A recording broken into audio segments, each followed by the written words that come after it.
شماره 13. کاربر تیک تاک اسموک پاپی به صورت مکرر تو فضای خونش با وجود موجودات تاریک مواجه میشه و اونا رو حس میکنه.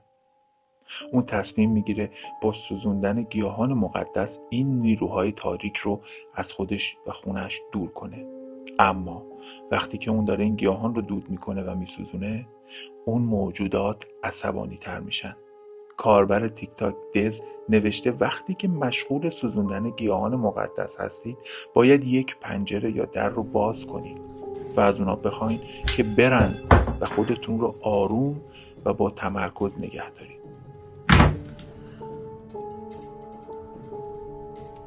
اینجا رو ببینید تو حرکت آهسته.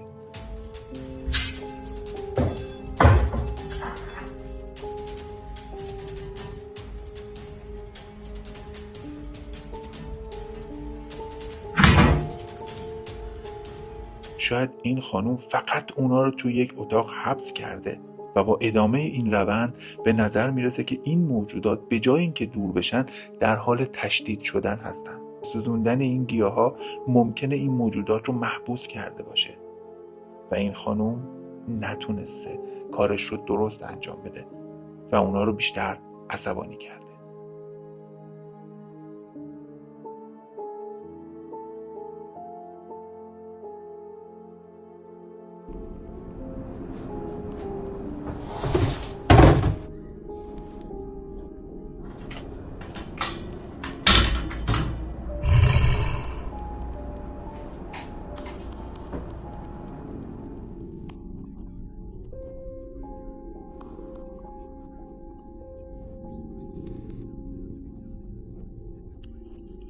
شماره 12. تیک تاکر لئاندریتو ویدیویی از بیخوابی یک مرد رو منتشر کرده که توی اون صدای درب حمام باعث مزاحمت برای این مرد شده و اون میره برای کنترل صدایی که شنیده و یکی از وحشتناکترین صحنه‌های زندگیش رو تجربه میکنه. شبحی رو در پشت پرده حمام میبینه که داره تکون میخوره و وقتی پرده رو میزنه کنار هیچ چیزی اون پشت نیست. با توجه به تعداد زیاد اورب داخل این ویدیو، خیلی از کاربرا بر این عقیده هستند که این مرد با یک موجود ماورالطبیعی سر و کار داره. شما چی فکر میکنید؟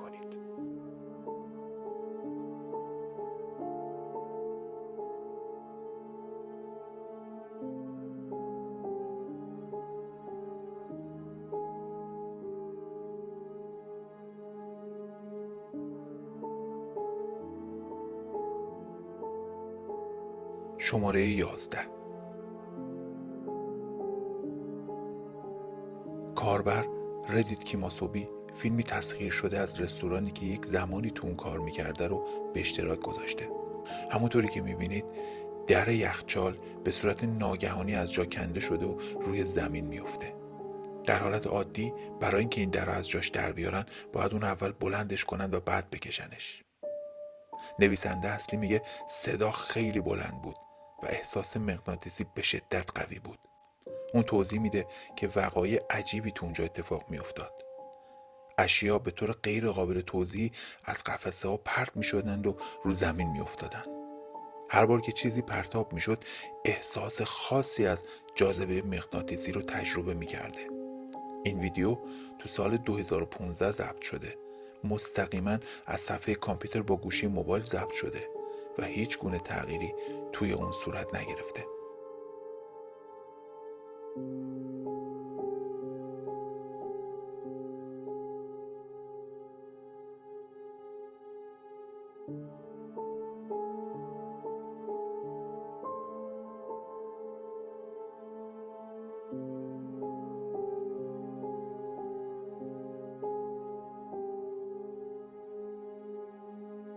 با توجه به سایر وقایع ماورایی که نویسنده اصلی به اشتراک گذاشته، خیلی‌ها بر این عقیدن که این رستوران به نوعی تسخیر شده، اما بدون شواهد بیشتر نمیشه به طور قطع نظر داد.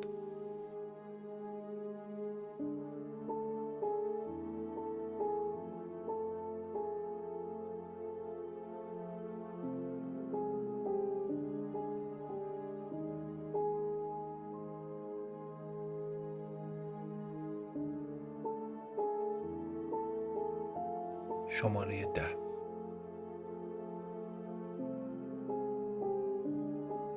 کاربری به نام کودیگو فیلمی رو به اشتراک میذاره که این فیلم باعث سردرگمی خیلی از مخاطبینش میشه. مالک ویدیو میگه این زن به مدت 1 دقیقه به همین حالت انگار که یخ زده بود. ماشینا از کنار اون رد میشدن و اون هیچ حرکتی نمیکرد و بعد به صورت ناگهانی از این شکل خارج شد. آیا این زن در ماتریکس گیر کرده بود؟ این ممکن نوعی از یخ زدن انسانی باشه. این حالتیه که در اون فرد بی حرکت میمونه. معمولاً اونا در یک زمان غیر عادی هیچ حرکتی انجام نمیدن و این نگران کننده است و به صورت ناگهانی همه چی از سر گرفته میشه و انگار که اصلا همچین اتفاقی نیفتاده. حالا به نظر میرسه دقیقاً همین اتفاق اینجا در حال رخ دادنه. به نظر شما چیه؟ گیر کردن در ماتریکس؟ یا یک هنرمند خیابونی که هیچ کسی به اون توجه نمیکنه ولی اون داره اجرای خودش رو انجام میده؟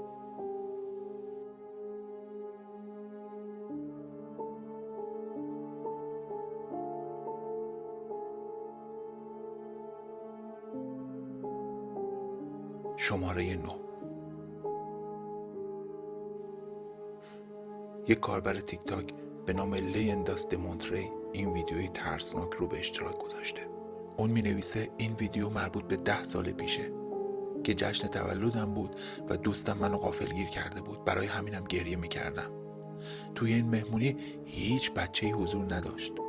متوجه یک کودک عجیب و غریب ایستاده در پس زمینه ویدیو شده.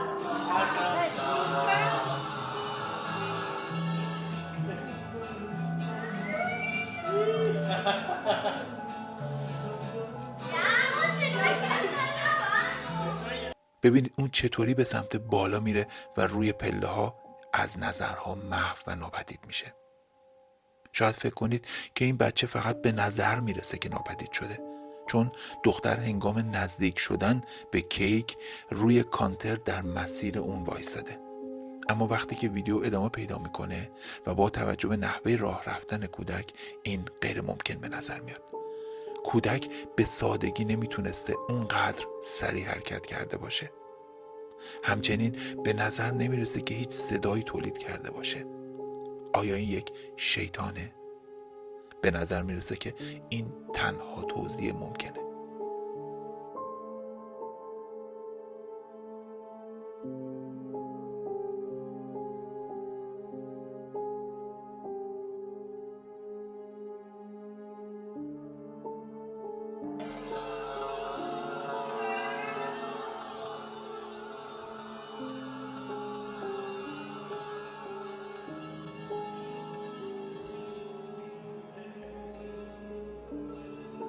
شماره 8. این خانم ها در حال رانندگی از کنار یک قبرستون هستن که با صحنه عجیب و وحشتناکی روبرو میشن.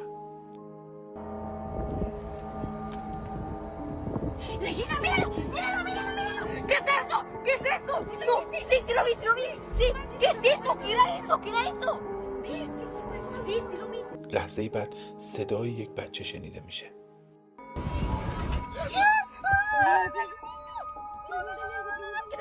و بعدش اون بچه به وضوح دیده میشه.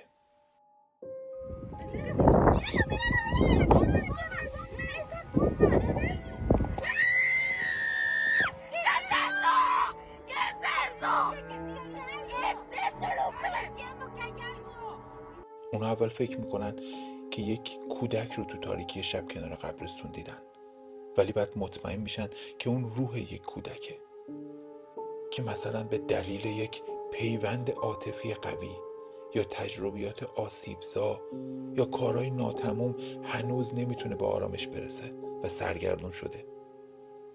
همچنین موارد زیادی از شیاطین یا موجودات سیاهی هستن که در ظاهر یک کودک خودشون رو نشون میدن. در هر صورت این واکنش ترسناک این خانوم ها کاملا قابل درکه.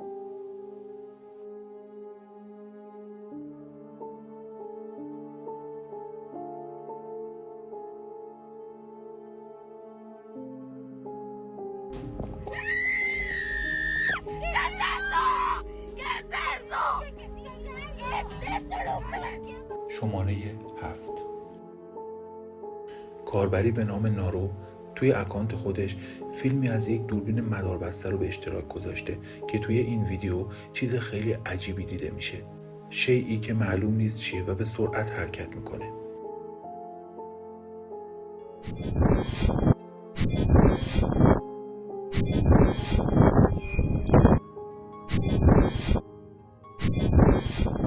نویسنده اصلی گفته این نمیتونه سگ‌های من باشن چون اونا اون موقع داخل خونه بودن. اون میگه چیزی که من رو نگران میکنه اینه که من نمیتونم از پشت شیشه تشخیص بدم که دقیقاً اون چیه و این مسئله ذهن منو خیلی درگیر کرده. اون ممکنه یک چیز فراتبی و بسیار وحشتناک باشه.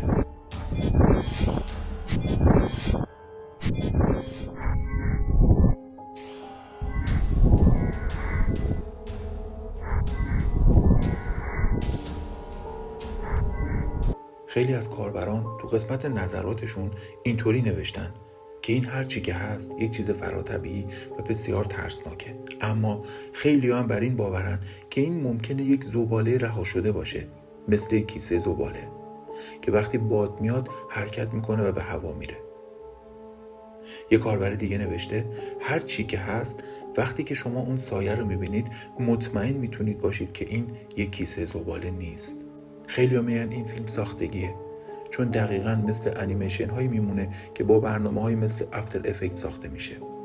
اونا میگن این فیلم خیلی مصنوعی به نظر میاد و مطمئناً این ویرایش شده. در مقابل کسانی هستن که معتقدن این ممکنه یک چوپاکابرا یا دوئنده یا وندیگو باشه.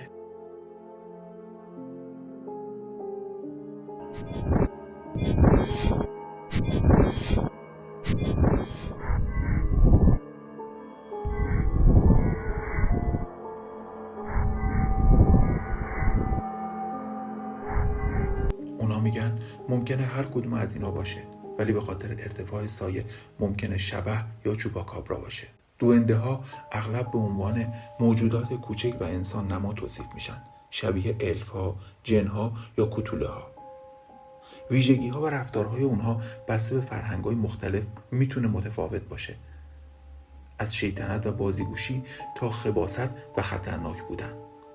چوپاکابرا موجودی از فولکلور مدرن به عنوان یک حیوان خون‌آشام توصیف میشه که به حیوانات اهلی به ویژه بزها حمله میکنه.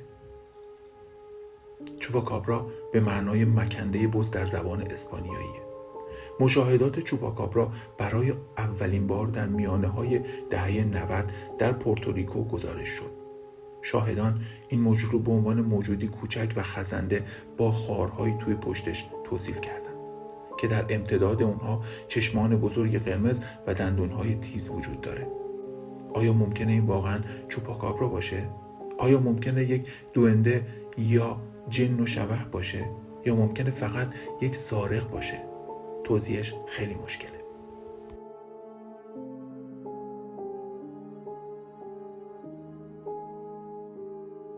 شماره 6.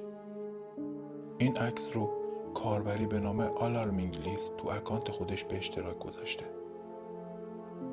چیزی که اون و دوستانش داخل عکس میبینن خیلی ترسناکه. نویسنده اصلی میگه اگر به خط درختان سیاه زوم کنید میتونید یک صورت پیر رو مشاهده کنید.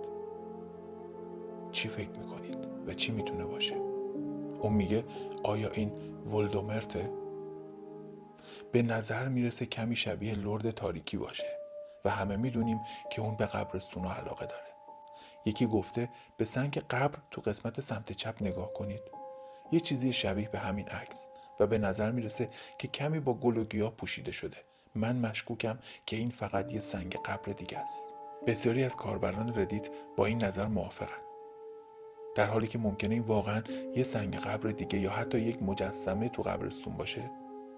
خیلی هم تردید دارن که این ممکنه یک دروازه به بعد دیگه‌ای باشه. این قبرستون در مینوکای ایلینوی واقع شده و در اواسط قرن 19 تأسیس شده. تاریخچه اون پر از داستان‌ها و افسانه‌هایی در مورد ارواح سرگردونه. یکی از افسانه‌های قدیمی مربوط به روح یک دختر بچه است که بین قبرها پرسه میزنه و با دیگران شوخی میکنه. داستان ترسناک دیگری از نورهای مرموزی روایت میکنه که در شب در میون قبرها میدرخشن. این گویهای نوری که اغلب توی قبرستون دیده میشن به سرعت در حال حرکتن. گفته میشه که ارواح بیقرار کسانی هستند که تو اونجا دفن شدن و نتونستن راهی به زندگی پس از مرگ پیدا کنن. بنابراین اگرچه این عکس نیاز به بررسی بیشتر در طول روز داره، اما شواهد کافی وجود داره که نشون میده این مکان تسخیر شده است.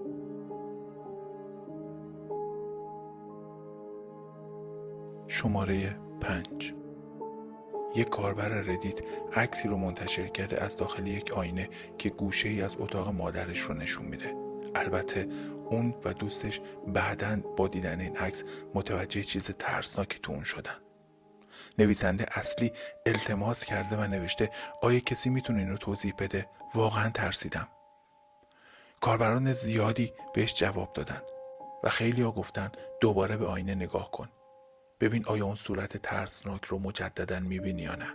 و اون نوشته نه، وقتی من نگاه کردم چیز دیگه ای ندیدم. اون میگه حدود 1 ساله که توی این خونه زندگی میکنه و گاهی چیزهای عجیبی رو تجربه کرده. گاهی درها به تنهایی باز میشن وقتی که کمی باز بودن و اون فکر میکرده که این فقط باده.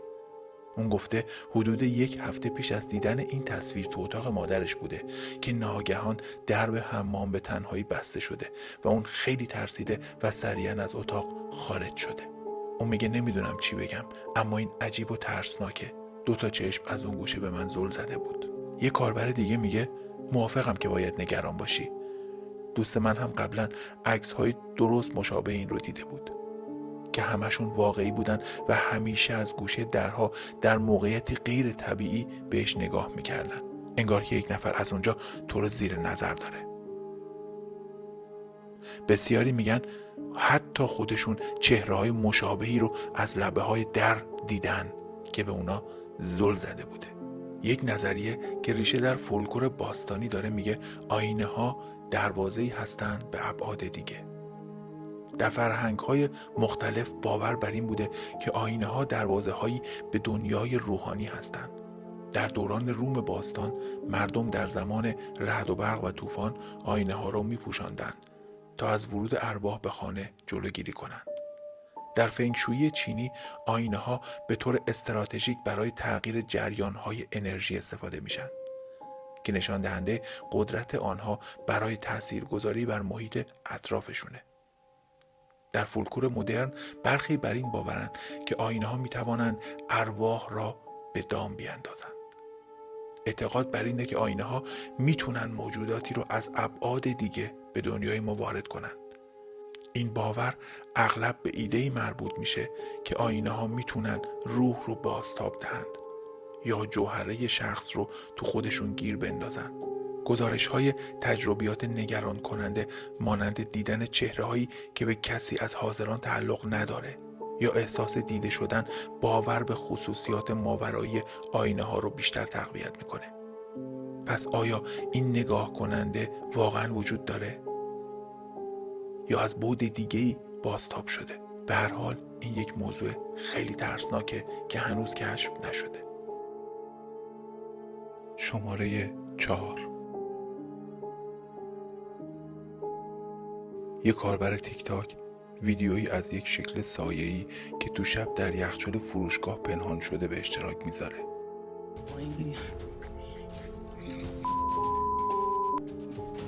There's nobody in the store, dude. Get me out, bro. Get me out, bro. Come on, where you at? Like, come on. Bro, you gonna sit here and show your... تعداد زیادی کاربرهای مختلف زیر این ویدیو نظرات مختلفی رو نوشتن.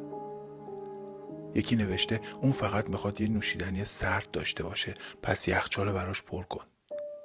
یکی دیگه گفته من خودم در حین کار موجودات مشابهی دیدم و میتونم باهات همدردی کنم. یکی دیگه گفته چند سال پیش چیزی شبیه به این رو تو فروشگاه دیدم. اونقدر عجیب بود که دیگه هرگز به اتاق استراحت نمیرم. آیا این موجودات سایه‌ای دنبال کارمندان فروشگاه هستن یا فقط در حال استراحتن یا هدف شریرانه‌ای دارن؟ این یکی البته بیشتر شبیه به یه حقه‌باز تای بدخواه. شماره 3.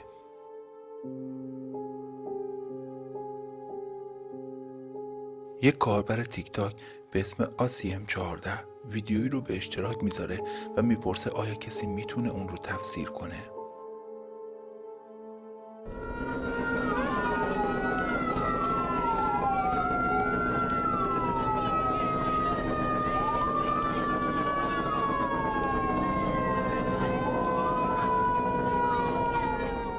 آتش شعله‌وره و دود به بالا میره، ولی به نظر میرسه یک نفر اون بالا شناوره و مرتباً به چپ و راست میره. یک کاربر دیگه گفته توضیحی برای این قضیه وجود داره. چراغ خودروها روشنه و دود به بالا میره و این سایه اون دوده که به سمت بالا میره و حرکت میکنه. این یک نظریه است، اما به نظر غیر ممکن میرسه. بسیاری از افراد دور اطراف آتش جمع شدن. اگر اینطور بود، آیا چراغ خودروها نباید چندین سایه مینداخت؟ دیگران در نظرات معتقدند که ممکنه این یک شخصیت اسطوره‌ای باشه. یکی میگه من شکل نایبورونگ رو دیدم. نایبورونگ یک شخصیت اسرارآمیز در فولکلور اندونزیه که به عنوان موجودی قدرتمند و جذاب، نیمی زن و نیمی مار به تصویر کشیده شده که در اعماق اقیانوس زندگی میکنه. بر اساس افسانه ها، نایبورونگ با ملکه افسانه‌ای دریاهای جنوب نایروروکیدول ارتباط نزدیکی داره. برخی داستانها میگن که نایبورونگ یا خدمتکار یا نماینده نایروروکیدوله که مسئول حفظ تعادل و اجرای اراده ملکه بر روی خشکی و دریاست. نایبورونگ اغلب به عنوان شخصیتی که میتونه قدرت و ثروت رو به کسانی که به دنبال جلب رضایت اون هستن اعطا کنه به تصویر کشیده میشه. با این حال این هدایا با هزینه قابل توجهی همراهه. افرادی که با اون پیمان میبندن ممکنه ثروت زیادی دریافت کنن، اما اغلب مجبورن چیزی رو به اون هدیه کنن که میتونه روحشون یا روح نسل‌های آیندهشون باشه.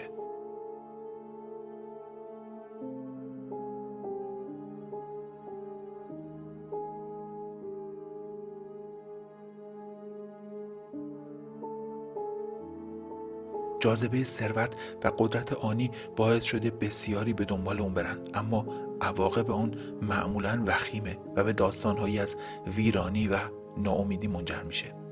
آیا این نایبورونگه که ویرانی و ناامیدی رو برای کسی که جرأت کرده با اون پیمان ببنده داره اجرا میکنه؟ برخی اینطور باور دارن و اگر اینطوره همه کسانی که این تصویر رو میبینن باید از جاذبه این شخص دوری کنن. شماره 2. یک کاربر اینستاگرام فیلمی رو به اشتراک گذاشته که توی اون یک روح در حال عبوره. بعضیا معتقدند که بیمارستان‌ها مکان‌های داغی برای فعالیت‌های ماورالطبیعی هستند. دلیل‌هایی برای این باور وجود داره. اونا میگن بیمارستان‌ها دارای موجودات ماورالطبیعی و روح‌های گم شده و غیره هستند، چون ترس اونها رو ایجاد میکنه و بیمارستان‌ها پر از فرکانس ترسه. خیلی‌ها معتقدن که این سایه مربوط به شخصی که از پشت دوربین عبور میکنه و بعضی‌ها میگن این یک موجود سایه‌ایه.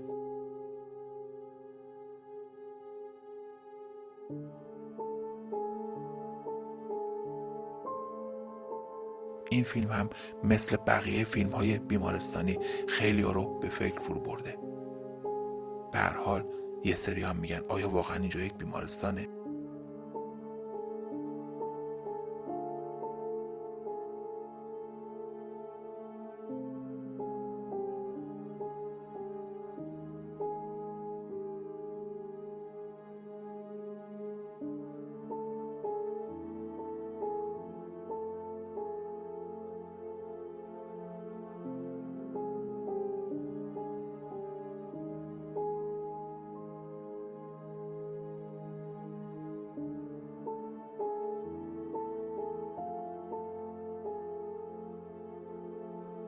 شماره 1.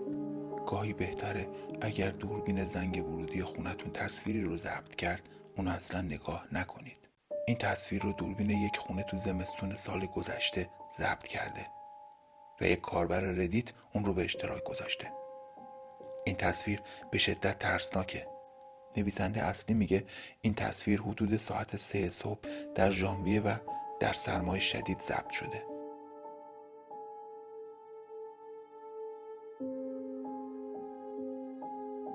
اونا تو این زمان خواب بودن و البته چیز غیر عادی نشنیدن. این شکل اصلا حرکتی نکرد اما به آرامی نوسان میکرد.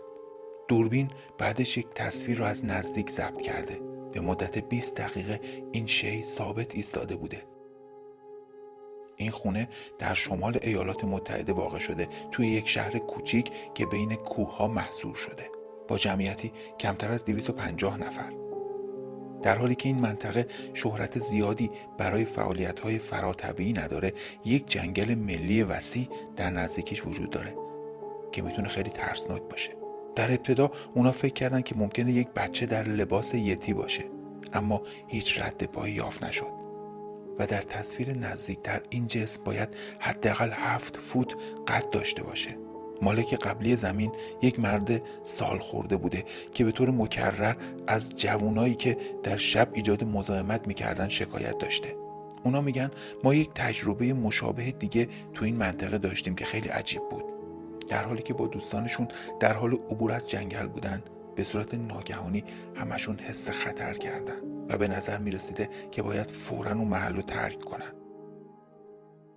بعضیا تو نظرات این ویدیو میگن که شکل بسیار عجیبی بود و شبیه به صورت یک مرغ که توی یک پتو پیچیده شده است. بعضیا هم میگن مطمئناً ممکنه فقط نوجوانایی باشن که اونجا مشغول بازی بودن، اما این احتمال تو دمای -20 درجه زیر صفر و ساعت 3 صبح کاملا غیر ممکنه.